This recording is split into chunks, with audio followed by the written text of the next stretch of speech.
Maailma olisi parempi paikka ilman susia, ainakin länsimaissa nykyaikana vallitsevan käsityksen mukaan.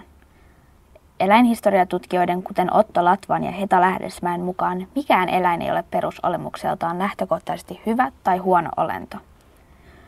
Latva myös painottaa, että eläimen vaarallisuus ihmisiä kohtaan ei tee siitä ilkeää ja inhottavaa otusta, joka haluaa aiheuttaa ihmisille ahdistusta tihutöillään. Länsimaisissa erityisesti susi on ollut pahan perikuva. Rämä vanha auto on susi, kun se on alituisesti epäkunnossa. Yhdessä asuva nuori pariskunta on pahamaineinen susipari, ja mukavalta vaikuttanut pahansuopa tuttava osoittautuikin sudeksi lampaan vaatteessa. Pientä punahilkkaakin susi vaani tarkoituksenaan raadella tämän kappaleiksi. Näin lapset helposti oppivat olemaan luottamatta ventovieraisiin. Länsimainen ja siis varsinkin suomalainen susikuva on 1800-luvulta asti ollut Lähdesmäen mukaan varsin negatiivinen. Sudet ovat ihmisille häiriköitä, vahinkoja ja turhia olentoja. Janne S. Kotiahon ja Lähdesmäen mukaan 1960-luvulla haitallinen mielikuva on saanut rinnalleen myös ajatuksia susien suojelusta ja ekosysteemien yleisestä hyvinvoinnista, joka vahinkosusista huolimatta on niistä riippuvainen. 2000-luvulla eläinhistoriallinen näkökulma on heikentänyt hieman vankkoja ihmiskeskeisiä käsityksiä, jotka ovat valinneet länsimaisessa yhteiskunnassa Latvan mukaan jo uuden ajan alusta asti.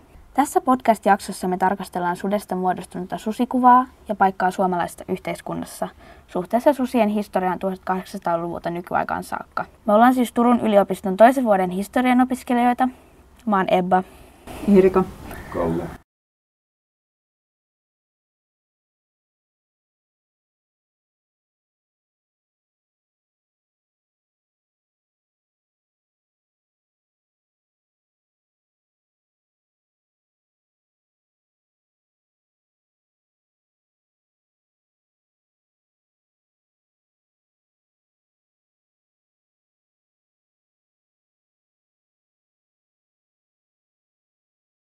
Tervetuloa kuuntelemaan ja pohtimaan historiaa, josta ei ihmistä ole aina helppo kuulla.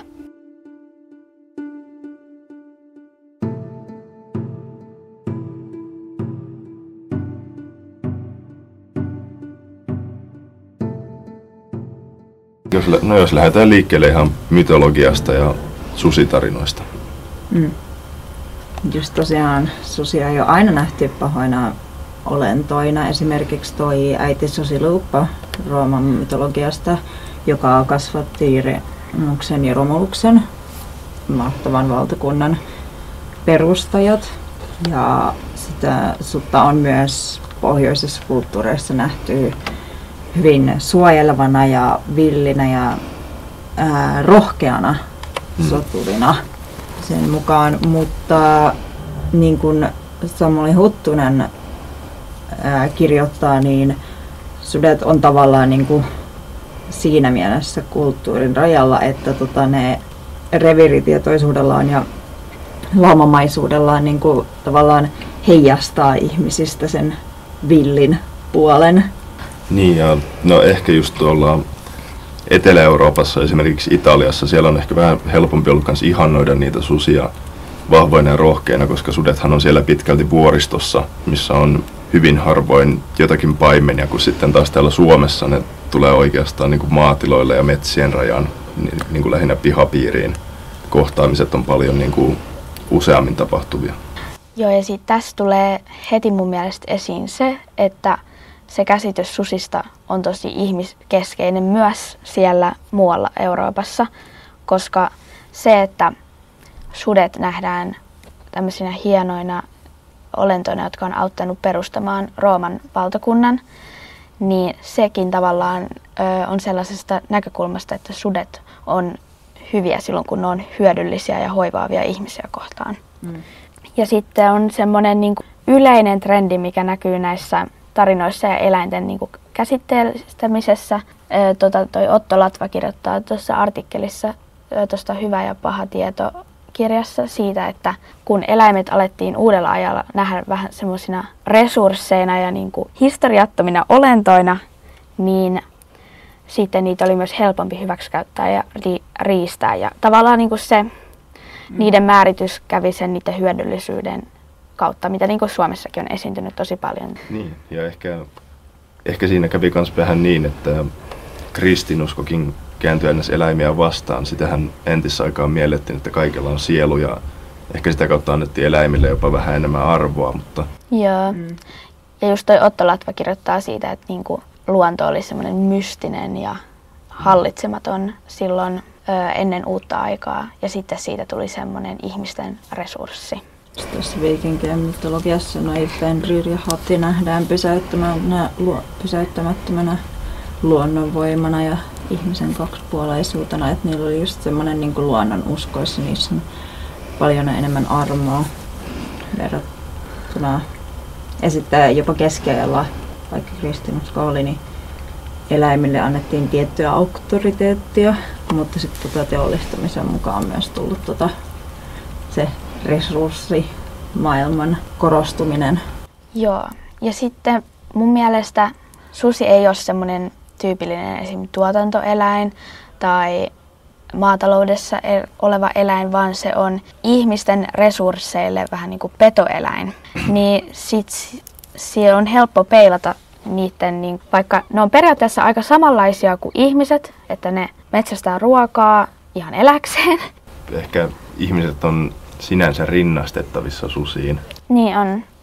Mutta se on kuitenkin, kun ne ei ole sellaisia tyypillisiä tuotantoeläimiä tai niinku resursseja ihmisille, vaan ne on oikeastaan ihmisten resursseille ehkä niinku haitallisia, niin sitten on helppo luoda sellainen kontrasti siitä, että vaikka ne on sudet ja ihmiset on tosi samanlaisia niiden reviirikäyttäytymiseltä ja sellaiselta, niin on helppo luoda sellainen ihmisen sankarikuva ja sitten on se tuotantoelämän passiivinen ja hallittu mielikuva ja sitten se susi on vähän niin kuin se poikkeava, kun ihminen ei voi hallita sitä.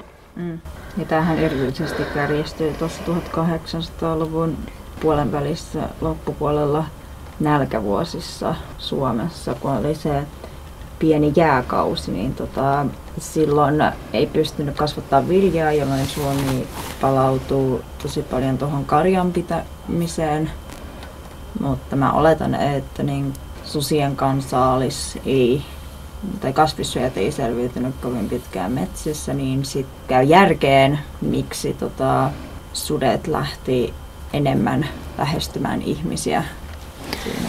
Niin, siinä oli vähän just semmoinen kilpailu resursseista sitten, että sudet kun ei löydä luonnosta ruokaa, niin se on hyvin helppo käydä jonkun vasikan tai vaikka lampaan kimppuun ja siitähän sitten lähtee semmoinen kierre, missä sudet ja ihmiset on vähän semmoisessa negatiivisessa vuorovaikutussuhteessa jatkuvasti keskenään. Ja siinä just näkee, että eniten susikuolemia, koska siis niitä aina puhutaan, että paha susi tulee syömään sua, mutta eniten susikuolemiahan viimeksi on ollut 1860-luvulla, mikä korreloi tähän, että silloin saattoi nälissään ja hädissään hyökätä lasten kimppuun ja yksinäisten kävelijöiden ja ihan tulla ovelle koputtelemaan. Pakko mainita se, kun sillä on juurikin niin kuin Suomessa korkeimmat ihmisten kuolemat, niin todennäköisesti korreloi niin laillisten kaatotilastojen mukaan. Siinä 1850-1890 silloin ammuttiin lähestulkoon 12 000 sutta, joka ajoi suden oikeastaan sukupuuttoon siihen niin kuin 1920-luvulle tullessa. Mutta Venäjältä on sitten tullut suurempiakin susivaelluksia, ne on aika hyvin elvyttänyt sitä meidän susikantaa. Joo, mun mielestä tämä tuo kyllä aika kiinnostavia ajatuksia siitä, mitä tämä Heta Lähdesmäki tässä sen väikkerissä Susien paikat myös pohtii paljon, että miten susien sijoittuminen määritellään ja hyväksytään ja miten se menee niin paljon ihmisten näkökulmasta. Se on oikeastaan mun mielestä aika jopa taloudellista ja niin älykästä mennä syömään niitä eläimiä, jotka on semmoisissa ränsistyvissä aitauksissa tai niin kuin vaikka joku pieni koira, joka saattaa myös tulla sen suden reviirille. Niin se on paljon helpompaa mennä siellä ihmisasutuksella, kun siellä on ruoka helposti saatavilla, toisin kuin metsässä sitä pitää hankkia ja etsiä. Joo, eihän ne sudet sitä ymmärrä, että mikä on periaatteessa väärin ja mikä ei. Se on taas ihan ihmisten näkökulma, että sudelle se ruoka on sitä ruokaa. Niin ja toisaalta voi miettiä, että ihmisillä ja susilla on erilaiset moraalikäsitykset. Että niillä on varmasti ihan niiden omassa vaikka laumassa hierarkia ja miten kuuluu toimia. Susiahan mun käsittääkseni usein myös niin kuin laitetaan laumasta pois Joo. jossain tietyissä tilanteessa. Ja sitten ihmisten ja susien reviirikäyttämiset on ihan erilaisia, mutta koska ihmiset on tämä dominoiva laji tällä planeetalla, niin sitten tykätään ajatella, että kaikkien pitäisi vähän niin kuin mennä niiden ihmisten käsityksien mukaan. Ja sudet tosiaan, aina puhutaan rohkaistumisesta, nehän ei lähesty ihmisasutuksia, ellei ne on hädässä tai niin kuin loukkaantuneita, eli ne ei voi jahdata omaa saalistaan, tai sitten ne on just heitetty laumasta, että siitä tulee tämä käsitys, tämä yksinäinen susi. Esimerkiksi verrattuna just karhuihin, niin toi oli just toi ihmisille hyödyllinen, niin karhut on aina nähty, että niistä tulee, ne on turkiseläimiä, metsän kuninkaita. Ja itse asiassa susiakin on turkisten takia hyödynnetty. Mutta karhu on se enemmän se turkiseläin niin kuin tunnetusti. Mutta ehkä suurin ero on se, että niin kuin sudet on vaan lihansyöjiä, niin me aina nähdään niin kuin metsästäjinä, kun taas karhut on kaikki ruokaisia, niin siitä on voitu tehdä tämmöinen rakastava, lähestyvä hahmo, kun se syö marjoja ja hunajaa ja mitä liian. Joo, ja mun mielestä tollainen ajatus myös, että mitä susi syö ja mitä karhu syö, niin se vähän liittyy semmoiseen ihmisten pahuuden projisointiin tavallaan, että kyllä ihmisetkin syö lihaa ja hyvin raoilla tavoilla, esimerkiksi tuotantoeläimiä kohdellaan tosi huonosti. Niin, no onhan siinä ihan simppeli rinnastustehtävissä. Siinä on iso paha susi vastaan halinallet ja nallepuu. Niin. Mun mielestä se on vähän niin kuin, että susi haastaa ihan olemassaolollaan semmoisen käsityksen ihmisten reviiristä ja niin kuin länsimäinen kuva eläimestä niin kuin hyödykkeenä, niin sen takia se on paha.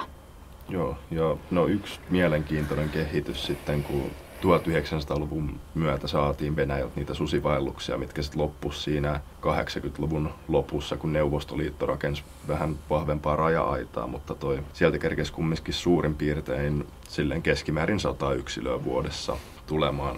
94 ne rauhoitettiin, vaikka se määrä rupesi lisääntymään, mikä oli sinänsä tosi kiinnostavaa. Että vaikka niitä tuli enemmän, niin silti rauhoitettiin. Ja tätä nykyäänhän me ollaan päästy siihen vuosittaisen keskiarvoon, että niitä on 200–300. Joo, mutta tosi kiinnostava juttu, mitä toi Lähdesmäki puhuu siinä sen väikkärissä. Silloin kun niitä susia tuli Venäjän puolelta, niin siihen yhdistyi tosi paljon semmoista xenofobiaa, eli semmoista pelkoa niin kuin toisuutta kohtaan. Vierasta kohtaan. Ja sitten myös venäläisvihaa, mikä on silleen aika kiinnostavaa, että susille just miellettiin vähän niin kuin kansalaisuus, niin se vähän ilmentää niitä semmoisia reviirikäsityksiä, mitä ihmisillä on. Mä luulen, että se, koska Suomessa oli aika paljon semmoista vähän niin kuin vihaisuutta Venäjää kohtaan, niin se vähän niin kuin lisääntyi siihen suden hirviökuvaan ja niin kuin vahvisti sitä, että on tämmöinen niin kuin venäläinen susikanta, joka tulee tänne meidän suomalaisen susikannan luo. Tuosta toi Lähdesmäki kirjoittaakin aika kiinnostavia juttuja. Mutta siis vaikka nyt ollaan tässä 1980-luvusta asti selvitty, niin silti susia salametsästetään ja niiden niin kanssa, kun ne lähestyy ihmisiä, niin ei ole vielä annettu parempaa vaihtoehtoa kuin vaan, niin kuin, että tapas se. Joo, mutta siitä mitä toi Lähdesmäkikin sanoo, se on aika kiinnostavaa, että vaikka ihmiset yritti kaikkiin keinoin, esim. Just vaikka ampumalla niitä susia, niin pitää ne susikannat kurissa ja pitää ne poissa ihmisten silmistä, niin sekään ei kuitenkaan niin kuin ollut mitenkään hirveän tehokas keino vaikuttaa niihin, vaikka ne yhdessä vaiheessa saatiin Suomessa melkein sukupuuttoon, mutta kun sitten sitä kantaa tuli, niin kuin niitä reverit saattoi olla Venäjän ja Suomen välillä, niin niitä tuli enemmän tänne. Niin sekään ei oikeastaan ihan ollut riittävä keino tavallaan niin kuin vaikuttaa niiden sijoittumiseen sillä tavalla. Joo, ja siitä salametsästyksestä ongelmana siinä 2010-luvun taitteessa, että vuodelta 2011 on arvio, että 30–50 sutta salametsästäjän vuosittain. Samoihin aikoihin esimerkiksi Mynämäellä, missä itse asuin, niin siellä salametsästettiin jonkun verran susia, kun niitä tunkeutui porukan pihoihin just. Ja tässä ihan pari vuotta sitten taas, kun tuli muutama sutta pihapiireihin liikkumaan, ne saatiin ampua oikein luvan kanssa. Joo, tuossa näkyy kyllä ihan konkreettisesti se, miten sudet yritetään paikallistaa sellaiseen mukamas villiin luontoon, mitä Suomessa on, että niiden niiden oikeutettu sijoittuminen on siellä luonnossa, eikä ihmisten pihoilla, niin tuossa on niinku tärkeää huomaa, että millä kielellä me edes puhutaan siitä, koska periaatteessa ei ne sudet näe sitä sun pihana, vaan se näkee sen ruokapaikkana, sen ruokakauppana. Sieltä se käy syömässä ne. Ja sitten maaseudulla, missä ei ole varsinaisesti piharajaa, kun niinku lähiöissä pihat on niinku yleensä aidattuja ja semmoisia tiiviitä, niin sen takia monet kaupunkilaiset, just niin kuin minä Turusta tai sinäpä Helsingistä, niin meillä ei ole mitään kontaktia susien kanssa. Joo, ja mun mielestä pitää huomioida se, että esim. Toi Kotiaho kirjoittaa sen artikkelissa tosta Hyvä ja paha tieto kirjassa, niin 75% maailman pinta-alasta on ihmisten käytössä. Ja Suomessa jopa 90% Suomen metsistä on tuotantometsää. Eli periaatteessa ihminen on päättänyt, että nämä on sen tiloja, se on levitäytynyt sinne ja susille ei ole sinne mitään paikkaa.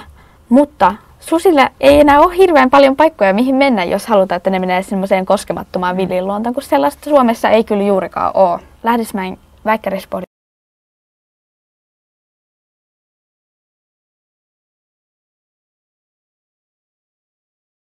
just hyvin sitä, että miten ihminen näkee suden paikan ja että se on vähän semmoinen ihmiskeskeinen ajatus, mitä pitäisi ehkä vähän kitkeä.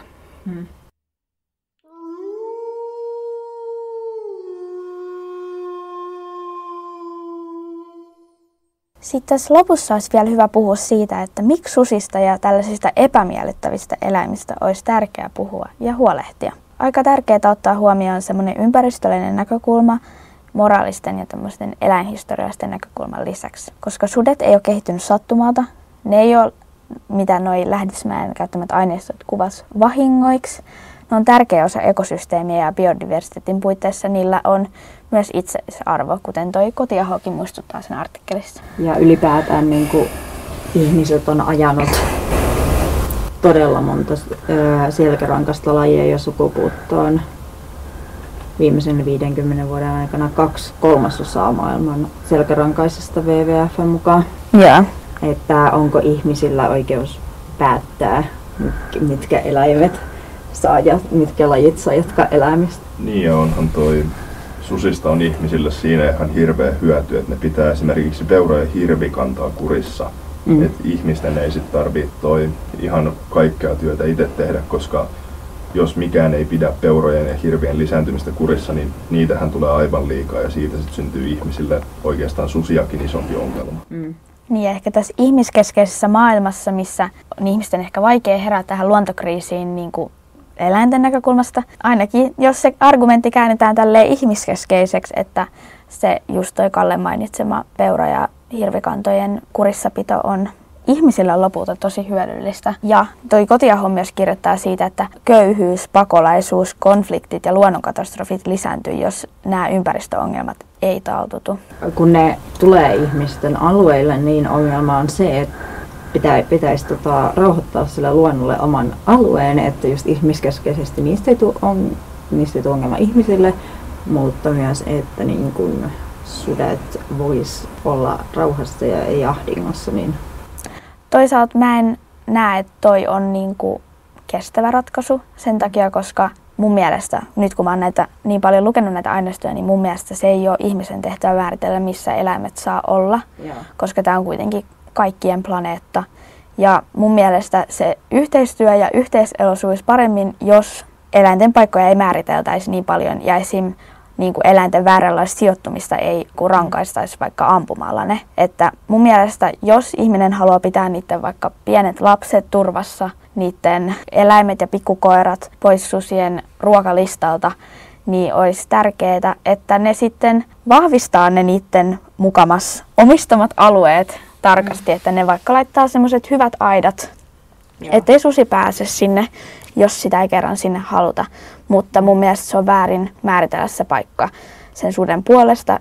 Mun on pakko sanoa vielä tuohon toi susien ja ihmisten tilaan, niin meillähän on kumminkin just peuroille, hirville sun muille toi samanlaisille riistaelukoille on niin sitä kannanhoitoa varten ne kaatoluvat, niin kyllä susien salametsästyksen tuomitsen, se on mun mielestä sellainen, että sitä pitäisi seurata tarkemmin, mutta toi asianmukaisen luvalla kaadettu susi on mun mielestä ihan ok.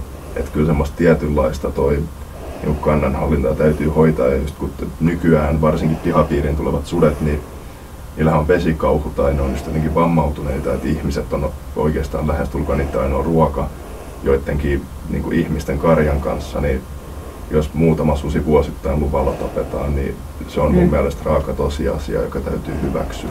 Eli siis itsepuolustuksen mielessä nyt puhutaan, että niinku sä saat tai niinku suoraan just keskellä hyökkäämässä, niin se on ehkä se hyväksyttävin, koska ne on yleensä hätäisiä ja kärsimässä, mutta silti konservointi on tärkeää. Joo, mutta mun mielestä tuossa ajattelussa pitää ottaa huomioon se, että sudet on itse asiassa viimeisen kerran, kun ne on tappanut ihmisen, oli 1800-luvulla. Että ei voida puhua siitä, että kun ne tulee tappamaan ihmisiä, niin niitä voisi tappaa, koska ei se itse asiassa niissä yhteyksissä yleensä tapahdu, vaan että se susi havaitaan jossain siellä ihmisasutuksella, niin sitten annetaan se lupa sen tappamiseen. Ja mun mielestä tuossa on tärkeää miettiä niitä vähän niin kuin eläinhistoriallisia näkökulmia, niin kuin, että miksi ihminen kokee, että se voi tappaa sen eläimen, joka on sen mielestä väärässä paikassa. Mutta mites toi sen jälkeen, jos sitä on hätyytelty, sanotaan puolisen vuotta, eikä se vaan lähde pois? Onko se pakko lähteä pois? Henkilökohtaisesti mä en halua sutta mun takapihalle, jos lapset leikkii etupihalla. Mutta tuossa on myös sellainen ajatus siitä, että ihminen voi määrittää sen sijoittumisen. Ihminen voi määrittää, ihmiset on todella hyviä määrittämään omat rajansa. Niin toi AI-teoria, niin ihmisten just reviirin merkkaaminen on mahdollisesti selkeämpää. Joo, koska sudet ei ymmärrä, mitä ne reviirit on. Siis koirille ja lapsille yleensä niin tehdään aitauksia, koska niinku, samoin kuin sudet. Niin. Ihan totta, ehkä toi aitaaminen, tai ehkä pihat pitäisi yleisesti varmaan semmoisella metsäisellä alueella kyllä niin kuin vahvasti aidata. Siinä olisi kyllä yksi tapa, millä siitä selvitään. Susi ei välttämättä ole enää, ei ole ihan niin iso paha kuin ennen. Enää ei ole ainakaan semmoista massateurastuskampanjaa niin kuin joskus nälkävuosien aikaan oli. Niin, se on varmaan, koska niitä ei enää ole hirveästi. No, mutta ollaanhan nyt toi ennätyskannoissa johonkin 150 vuoteen. Niin, pitää muistaa, että susia on kuitenkin tuon WWF:n sivuston mukaan vaan 300 paikkeilla yksilöitä. Että se just toi, mitä toi Lähteismäkikin kirjoitti, että sit kun niitä ei näe, niin niitä on helpompi hyväksyä. Ja no mietitään nyt mediassa, palataan tuohon mytologisuuteen, niin tykätään noita vanhoja ideoita, trouppeja uudelleen käyttää, niin susitarinoista uudelleen tehdään, susista tehdään hyviksiä ja sympaattisia. Ja niiden esimerkiksi just ihmissudet, joiden oli tarkoitus tehdä niinku vaan niinku pelkoja niinku se muu, niin niistähän on nykyään tullut fanitettuja lutusia. Joo, mä luulen, että toi voi vaikuttaa tosi myönteisesti niiden eläinten suhtautumiseen. Tai ainakin se, että se menee neutraalimpaan suuntaan, että ihmiset, kuten ihmisetkin, niin sudet voi olla luonteeltaan erilaisia, että ne ei ole lähtökohtaisesti pahoja. Että se on ehkä väärin liittää suteen just vaan semmoinen paha kuva, että se ei ole mitään muuta kuin paha ja kettu on vaan viekas olento. Että se on ihan vaan semmoista ihmisten kategorisointia. Joo, on aika uudelleen tarkastella näitä faabeleita. Joo, ja on. Se vaikuttaa myös just siihen, miten me sitten konkreettisesti myös kun yritetään suojella niitä. Ja tästä on tosi ajankohtaista ja tärkeää puhua vielä, kun siihen on mahdollisuus ja on varaa vaikuttaa niiden jäljelle jääneiden eläinten tulevaisuuteen ja kohteluun. Ja sitten me päästään tällä historiallisella tutkimuksella eroon semmoista historiattomasta luonteesta eläimillä, millä me voidaan sitten paremmin ymmärtää niiden toimijuutta ja ehkä yksilöllisyyttäkin.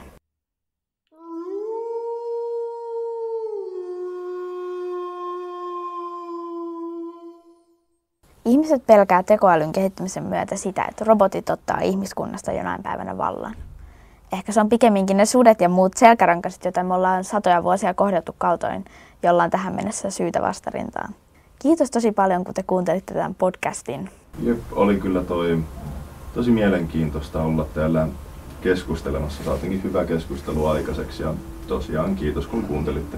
Ja tämähän on toteutettu Turun yliopiston historiankirjoituksen kurssiprojektina. Kiitos kuuntelusta.